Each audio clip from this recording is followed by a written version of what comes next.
Hi, I'm Christy. Today I want to talk to you about what I'm calling the best one-stop shop. So after the 2 weeks of having to check out each program individually, I've got an option for you this week that could simplify things for you.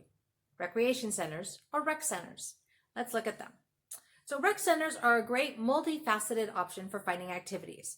They offer sporting activities, classes, programs, after-school care, room rentals, music lessons, and so much more. And they may well offer things specifically for individuals with special needs, all in one place.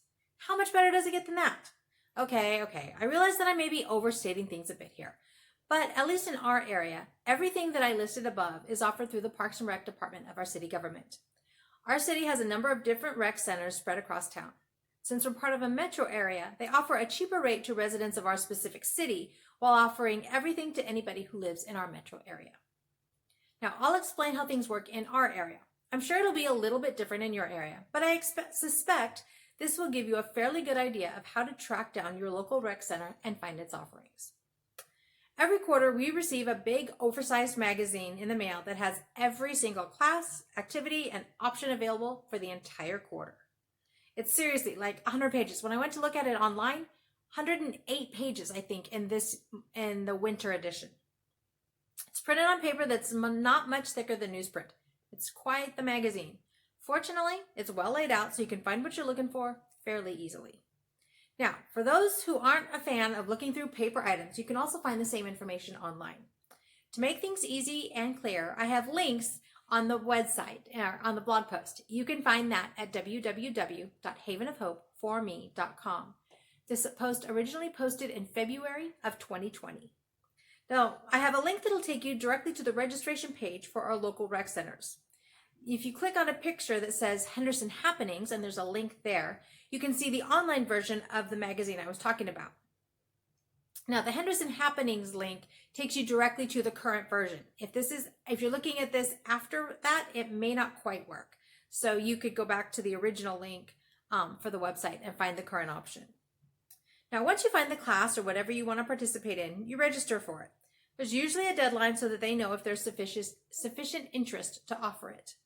Registering can be done online, in person, or by mail.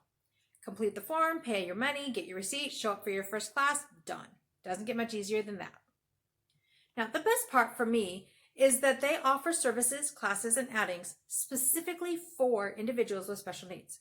Our city calls this department Therapeutic Recreation and Inclusion Services. Typically, the individuals have to be at least teenagers, but the age will vary by event, and they may need to be able to attend the event without a caregiver or support person. This is one way to find different kinds of activities your loved one might enjoy. Now, obviously, as appropriate, individuals with special needs are able to participate in any of the programs or classes offered. But if it's not an ideal option for your loved one, this type of program might be a better solution.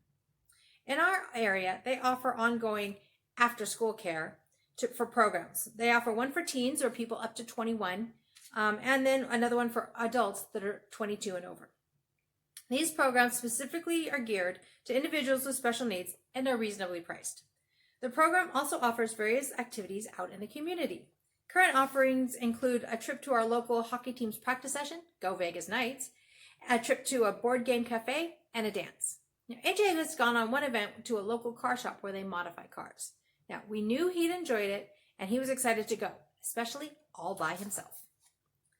Now, an alternative would be to take a class together as a family, or maybe part of your family. This could be one way to have your loved one participate in a typical class, but still have the extra support or encouragement they may need. It also opens up the type of classes they're able to participate in. So my question for you this week is this. Do you have rec centers in your area? Have you ever used them? Or what about for your loved one? I'd love to hear your experiences. You can leave me a comment below, or you can leave me a comment over on the blog. Again, that's at www.havenofhopeforme.com. This originally posted in February of 2020. As always, I'd appreciate it if you'd share this with anybody you think would find it helpful. I'd love to help as many families as I can. Sign-up lists are available over on the website. Signing up lets you know about all newly released products and content as soon as they're available. I'm grateful that I have this option in my life so that I can say once again that life is good and there is never a dull moment.